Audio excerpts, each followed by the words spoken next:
कथा का प्रसंग थोड़ा सा अलग है, लेकिन चलो कह देते हैं। विद्वानों का ऐसा मत है कि जब व्यासदेव जी को, सुखदेव जी को श्रीमद् भागवत का श्रवण कराने की इच्छा हुई, जब व्यासदेव ने श्रीमद् भागवत का प्रणय किया तो कहा कि परमहंसों की संहिता है। तो वेदों का अध्ययन तो अपने अपने शिष्यों को उन्होंने कराया, वो प्राणों का ज्ञान भी सुधीर को दिया, लेकिन अब ये श्रीमद् भागवतम का ज्ञान तो किसी विशेष को देना था जो परमहंस स्थिति में। तो उन्होंने केवल उनकी दृष्टि में सुखदेव जी ऐसे थे जो इस व्यवस्था में,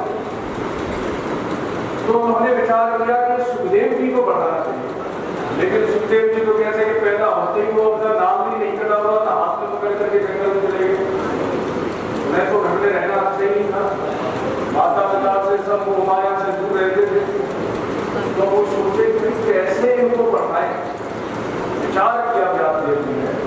तो विचार करने के बाद उनके जो शिष्य थे वो संहिता देने के लिए जंगल में जाते, यज्ञ के लिए औषधि आदि ठंडा करने के लिए जाते थे, उसको संहिता करते। तो उन्होंने शिष्यों ने व्यास जी को बताया कि वहाँ नंग धड़क 16 वर्ष की अवस्था के बैठे रहते हैं, वो बैठे रहते हैं, पाषाण पर बैठे रहते हैं। व्यास जी समझ गए कि वो सुखदेव है।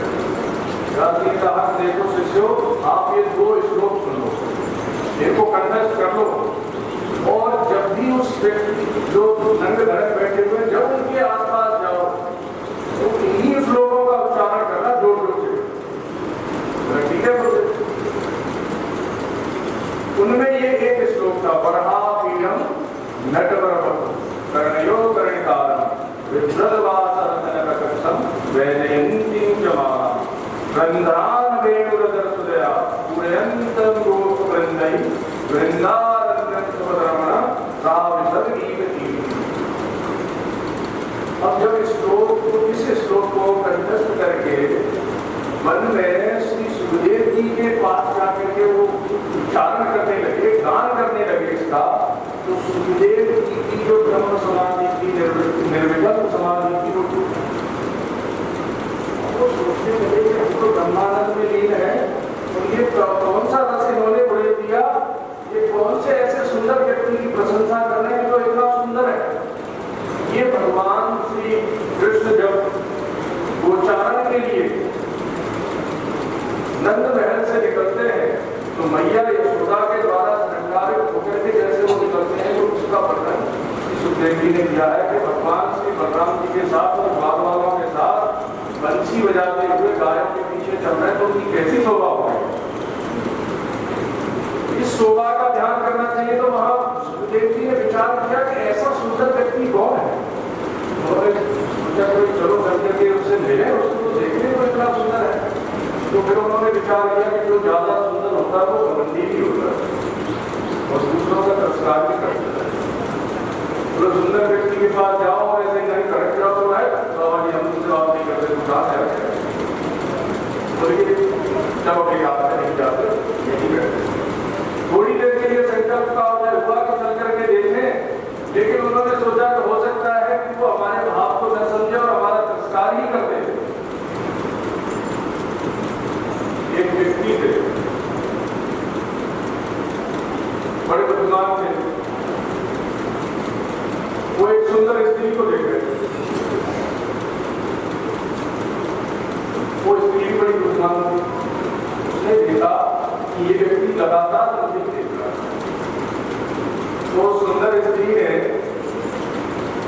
एक शेर पढ़ा जो गैरों की सूरत में होते हैं ज्यादा, वो दुनिया में रंजो अदब देखते हैं। अब तो देखने वाले वो भी बुद्धिमान। उन्होंने कहा कि न तुझसे है मतलब न सूरत से तेरी, मुसफिर की मैं तो कलम देखता हूँ।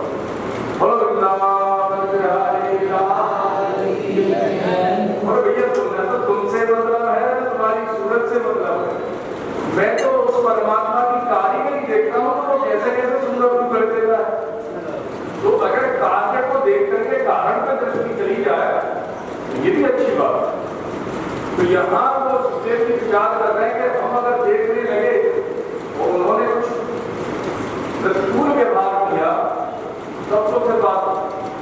गड़बड़ा जाएगा।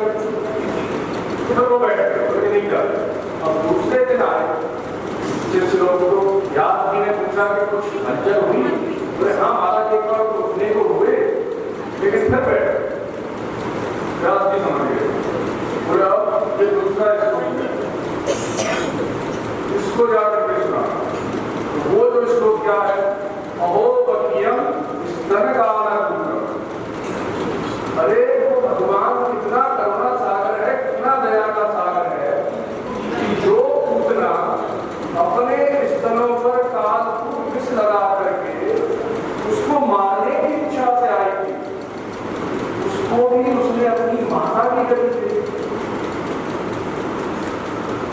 अरे जब वो पूतना को माता की गति दे सकते हैं तो आपको तो सोचो क्या देंगे। आप कम से कम भगवान का अहित तो नहीं चाहती हो, वो तो मारने के लिए आए। तो कहते हैं कम्बा दयालु शरणम ब्रजेम, कि भाई ऐसा श्री कृष्ण को छोड़ करके कौन दयालु है जिसकी शरण में हमें जाना चाहिए।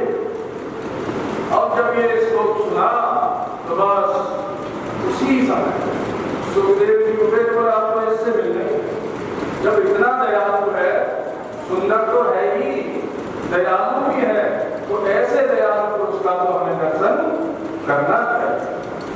तो यहाँ कहते हैं कि सुंदर लोचन है कौन? श्री सौनक जी महाराज। मीराबाई जी ने एक पद कहा है भगवान की सुंदरता के संबंध में, माई मेरे नैना आन पड़ी। अपनी माता से कहती है, माता कहती है कि क्या तुझे रोके में खड़ी रहती हो पूरे दिन, बैठ करके शांति से और कोई काम नहीं है तुम्हारे पास, इसी झरोके में खड़ी रहती हो। मीराबाई तो झरोके में खड़ी होकर के देखती थी कि भगवान गोचारण करके वापस आ। देखो प्रेमी भक्त जहाँ भगवान का स्मरण करता है तो वृंदावन प्रकट हो जाता है। वृंदावन बिहारी लाल की जय। मीराबाई ने मेड़ता में वृंदावन प्रकट कर दिया। इस समय मीराबाई के लिए मेड़ता मेड़ता नहीं है, वो श्री वृंदावन धाम है। वह ठाकुर जी गोचारण करके उन्हें दृष्टिगोचर होते हैं कि ठाकुर जी गोचारण कर गया। तो कहती है माता मेरे नैना आन पड़ी, कि मेरे नैनों को ऐसी आन लगी। बोले क्या?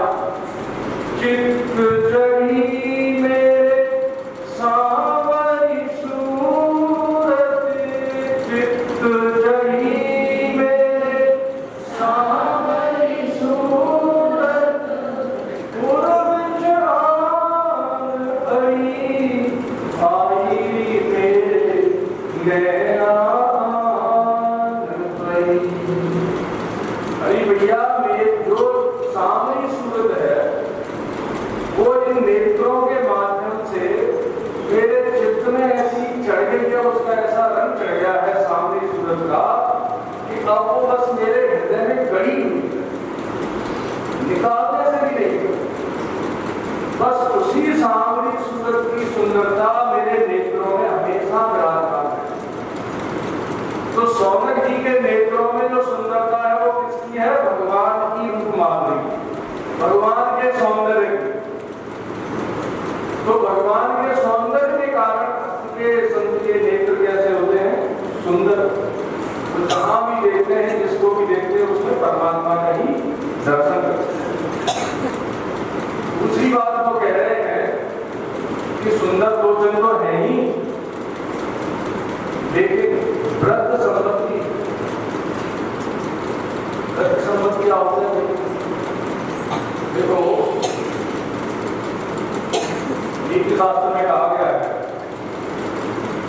ब्राह्मण जो है वो विद्या में बड़ा होता है, क्षत्रिय बल में बड़ा होता है, वैश्य धन में बड़ा होता है, और शूद्र उम्र में बड़ा होता है। उम्र भले ही छोटी हो, लेकिन अगर विद्यावान ब्राह्मण है तो वो आदर का पात्र है, जिनकी उम्र ज्यादा है उनके द्वारा। क्षत्रिय अगर बल में श्रेष्ठ है तो वो आदर का पात्र है वयोवृद्ध क्षत्रियों के द्वारा। जब अभिमन्यु ने पितामह भीष्म से युद्ध किया तो पितामह भीष्म ने उस अभिमन्यु की बड़ी प्रशंसा की, सम्मान किया है कि वाह प्रपौत्र है, प्रपौत्र ने ऐसा युद्ध किया। तो इसी प्रकार से वैश्यों में कौन बड़ा होता है? जिसके पास पैसा है, जिसके पास धन है। आजकल लोग चाहे ब्राह्मण हो, क्षत्रिय हो, वैश्य हो, शूद्र हो, सब धन नहीं पड़े। जिस पे लक्ष्मी जी की विशेष कृपा है उसके लिए चाहे वो कैसा भी है सब हाथ जोड़ करके खड़े रहते। देखो ये संसार जो है ना, एक बात प्रसंगवश कहते हैं, ये सब संसार का साथी है।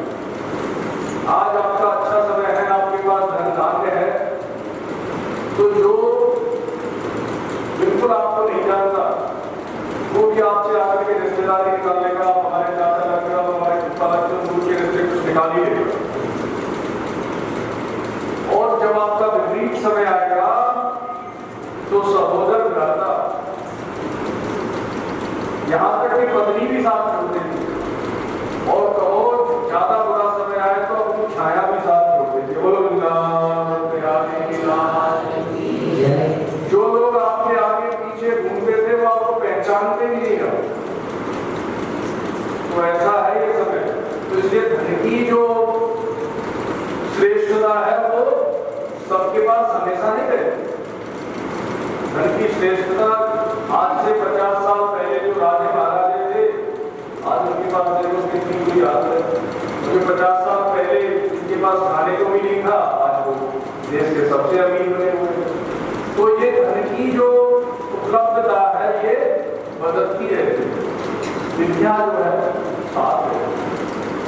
तो कहते हैं कि ये व्रत सम्मत यानी कि उम्र में बड़े हो इसलिए नहीं। संत कैसे बड़े होते हैं? अपने ज्ञान विज्ञान से बड़े होते हैं।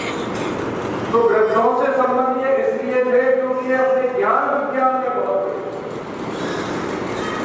विज्ञान में बहुत ज्येष्ठ श्रेष्ठ थे, इसलिए नारद आदि, संकालिक आदि सभी इनका सम्मान किया। तो भाई सोनक जी, अरे सोनक जी बहुत ऊंचे महापुरुष से बहुत अच्छे संत। तो कहने का तात्पर्य यह है कि व्यास जी, सौनक, नारद जी और संकालिक आदि सब इनका सम्मान करते, इसलिए व्रत सम्मत। तो ऐसे सौनक जी वो जब सूत जी ने देखा तो उनके निकट गए, और निकट जाने के जैसे ही सौनक जी ने सूत जी को तो अरे सूत जी, अरे जी आओ, हमारा बड़ा भाग्य है, बड़ा अहोभाग्य है हमारा कि आप आए, आपका अपने दर्शन हुआ है, आइए विराजिए। उनको पूछा, आसन दिया, तो बोले किससे विराजिए। अब देखो सौनक की उम्र में भी बढ़े और ज्ञान विज्ञान तो उनका हम कहेंगे 2 दिन से कभी कहा था साक्षात ब्रह्म स्वरूप है। ऐसे होने पर भी उसमें विनय ब्रह्मता, अहंकार नहीं है। अहंकार किसमें होता है? अज्ञानी में होता है। अज्ञान का मूल क्या है? अज्ञान का मूल है देहाभिमान, और देहाभिमान का मूल क्या है? इस देह में अहम बुद्धि करना, इस शरीर को मैं मानना। जब तक इस शरीर को मैं मानोगे तब तक देहात्म बुद्धि का त्याग हो नहीं सकता। जब तक देहात्म बुद्धि का त्याग नहीं होगा तब तक आप निरभिमानी तो हो ही नहीं सकते। ये सिद्धांत की बात। तो यहाँ सौनक जी वयोवृद्ध है, ज्येष्ठ श्रेष्ठ है, फिर भी बुद्धि का आदर करते हैं कि आओ बैठो, और अपने से ऊंचा आसन लेकर के कहा कि आप बैठिए, बैठ करके हमको भगवान की परम मंगलमयी कथा सुनाइए। तो कल हमने बताया था कि सौरभ जी ने कहा था कि आप, मैंने बहुत समय से एक कथा का अपने हृदय में विचार किया है, वो नारायण संबंधी कथा है और उसको मैं आपसे पूछता हूं। तो जब उनकी ये जिज्ञासा को सूत जी ने सुना, तो सूत जी ने भी आसन ग्रहण नहीं किया, खड़े ही हैं आप। उसी समय खड़े खड़े उन्होंने कहा, महाराज मैं तो तीर्थाटन कर रहा था,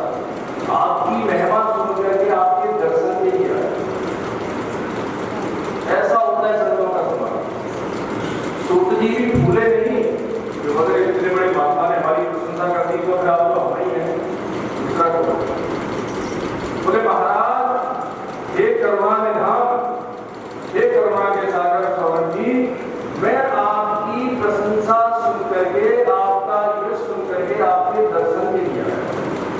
तीर्थ में जाओ तो ऐसे ही घूमघाम करके आजकल तो सरकार भी टूरिज्म को बढ़ावा दे रही है, तीर्थों को नहीं, टूरिज्म।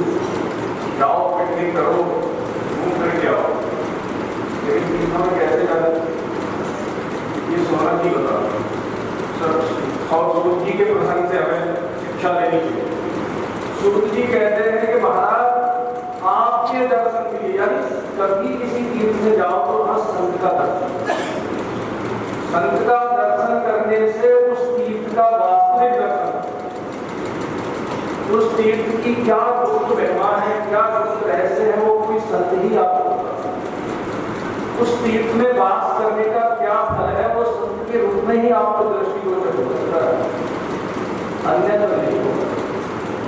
तो जब भी किसी तीर्थ में जाओ तो शास्त्र का सिद्धांत है कि वहां रहने वाले संतों के पास, उनके चरणों में जाकर के कुछ जिज्ञासा करें, उनकी कुछ सेवा करें, ये शास्त्र का सिद्धांत है। तो सूत जी कहते हैं कि मैं आपके दर्शन के लिए यहाँ आया। सौनक जी ने कहा, अच्छा तुम्हारी तीर्थों में कहाँ गए आप? बोले महाराज मैं सबसे पहले पुष्कर गया, और पुष्कर तीर्थराज है, 3 पुष्कर है।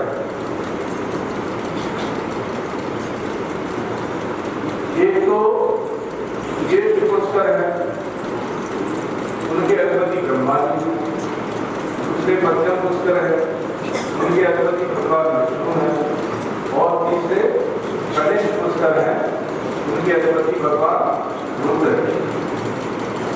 तो ये 3 पुष्कर हैं। तो बोले मैं पुष्कर तीर्थ में गया। बोले पुष्कर तीर्थ में गए तो वहां क्या किया जा करके? बोले महाराज वहां मैंने पुष्कर तीर्थ में स्नान किया, और स्नान करके देवताओं और पितरों का तर्पण। अब ये तीर्थ कैसे करना चाहिए, शिक्षा लेने बात। तीर्थ में जाकर के क्या किया, देवताओं का, पितरों का तर्पण किया।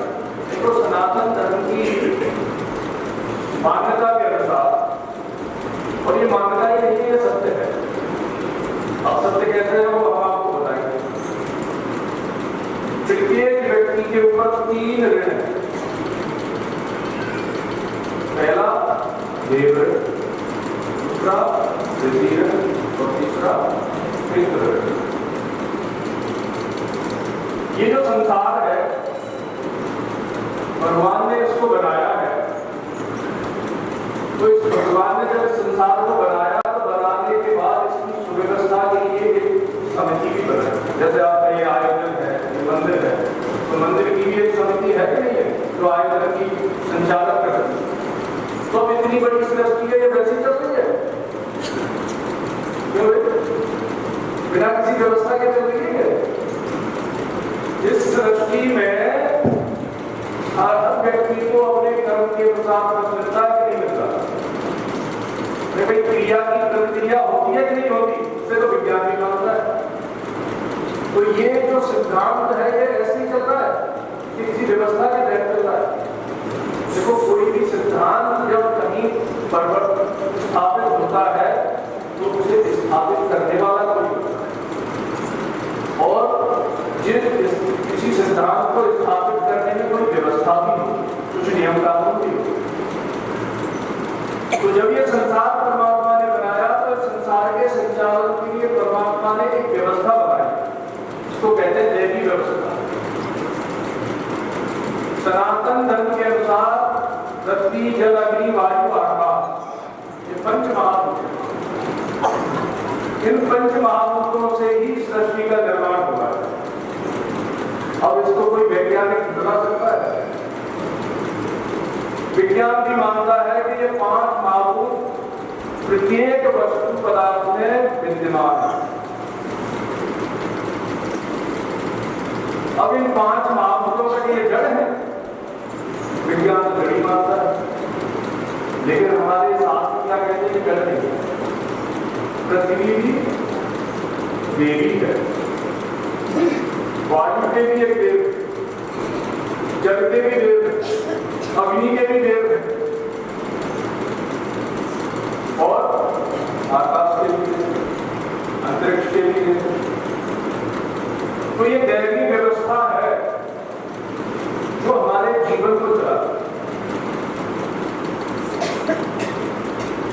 आजकल के बहुत से पढ़े लिखे लोगों ने कल्पना कर ली है कि सृष्टि किसी ने बनाई नहीं, कोई परमात्मा वगैरह नहीं है, कहीं कोई भगवान नहीं है, किसी ने सृष्टि नहीं बनाई।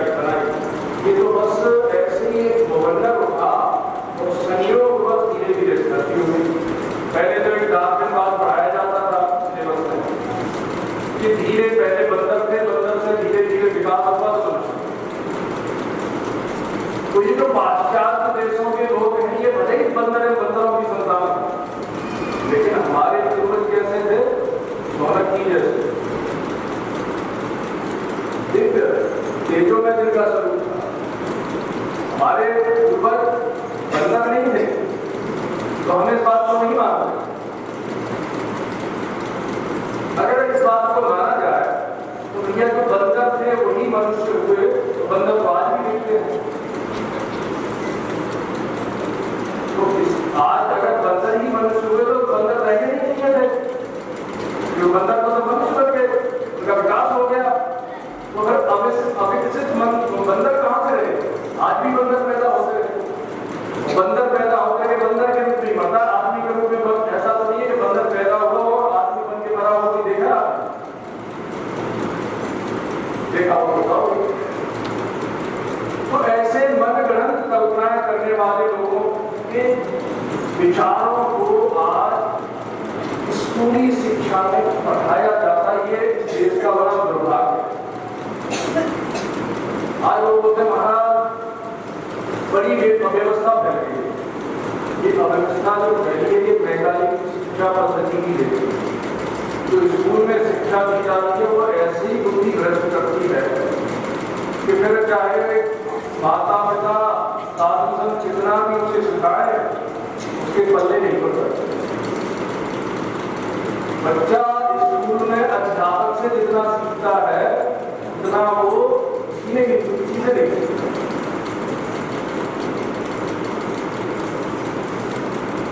तो ये दैवीय व्यवस्था है।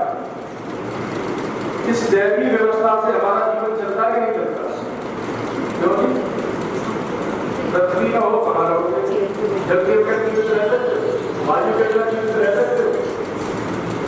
अरे भाई ऑक्सीजन की प्राणवायु की सबसे ज्यादा प्रत्येक व्यक्ति को ही नहीं, एक शरीर था, एक प्राणी मात्र। अब ये ऑक्सीजन की व्यवस्था जिनके द्वारा निःशुल्क हो रही है, तो अगर ये ऑक्सीजन का बिल भेज दें बड़े बड़े उद्योगपतियों में जवाब नहीं मिल जाएगा। वो वृंदावन बिहारी फ्री में सांस लिए जा रहे हो। इस प्राणवायु के बगैर आपका जीवन नहीं चल सकता, जो कि परमात्मा ने निःशुल्क व्यवस्था की। जल की व्यवस्था की है। देखो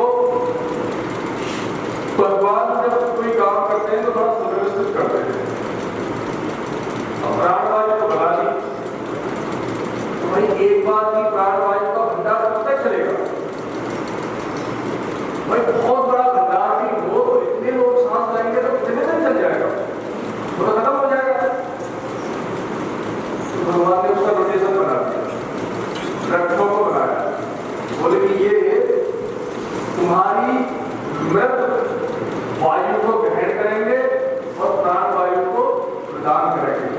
आपकी CO2 कार्बन डाइऑक्साइड को लेते हैं और ऑक्सीजन के रूप में आपको देते हैं।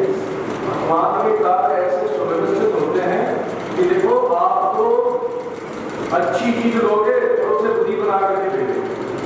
ये जो शरीर है, शरीर जो है ऐसी गंदगी की फैक्ट्री है कि इसमें जो भी अच्छे से अच्छा डालो वो फिर ऐसा बन के निकलता है कि देखने लायक नहीं रह जाता। गले से नीचे उतरने के बाद बढ़िया से बढ़िया पदार्थ की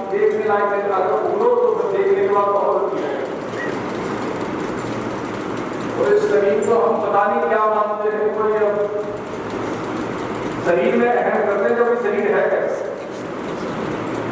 ऑक्सीजन लेते हैं, जीवित वायु लेते हैं और उसे मार करके निकालते हैं। तो भगवान ने पहले से व्यवस्था कर रखी है कि इनकी जो प्राण वायु का संचार है वो निरंतर बना रहे। इसके लिए भगवान ने पेड़ पौधे, इनकी सृष्टि पहले हुई थी।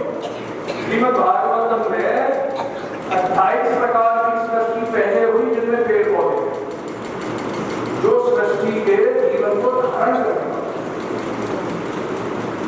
तो ये भगवान की दैवीय व्यवस्था है जिससे हमारा जीवन चलता है।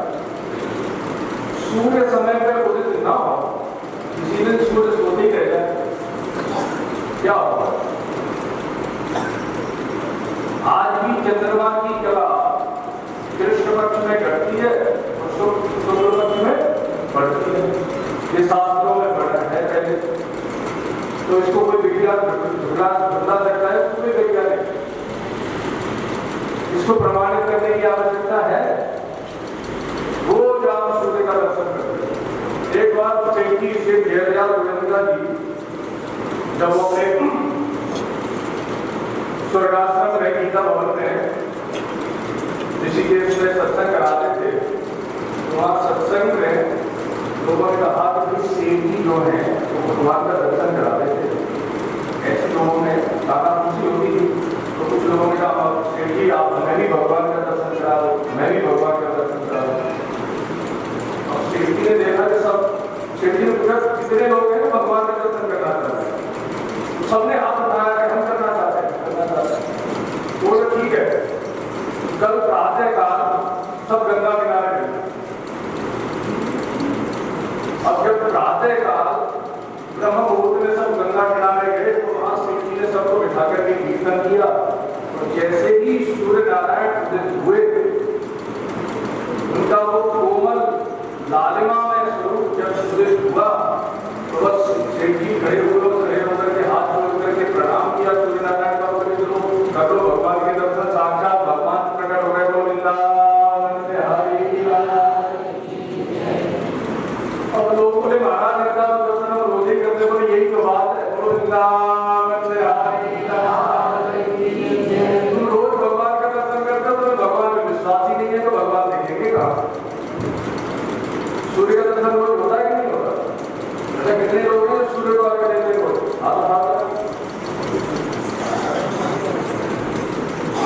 जो अपने आप को मनुष्य मानता है उसे प्रत्येक दिन सूर्य को अर्घ देना है। और तांबे के लोटे में थोड़ा सा उसमें धोई डालो या कोई लाल ले लो और सूर्य नारायण को जल। अगर आपके पास तुलसी का गमला है तो बहुत अच्छी बात है, तुलसी के गमले में उस जल को डाल दो, गमले के पास खड़े हो जाओ, पूरब की तरफ मुंह कर दो और उसी में जल का तुलसी जी का सृजन हो जाएगा और सूर्य नारायण को अर्घ मिल जाएगा, उनकी पूजा हो जाएगी, उनका धन्यवाद हो जाएगा। देखो मानवता क्या है? मानवता यह है कि हमें हमारे प्रति जो उपकार उसका हम आभार मानें। जो हमारे प्रति उपकार करता है उसका आभार हमें मानना चाहिए कि नहीं मानना? तो सूर्य हमें प्रकाश देते कि नहीं देते? सूर्य अगर प्रकाश न दे तो आप अपनी क्रियाकलापों को करने में सक्षम हो पाओगे? अगर वायु दे, ऑक्सीजन न दे तो आप जीवित रह सकते हो? वरुण अगर जल की व्यवस्था ठीक न करे तो जल की व्यवस्था कैसे? समुद्र में जल कैसा है?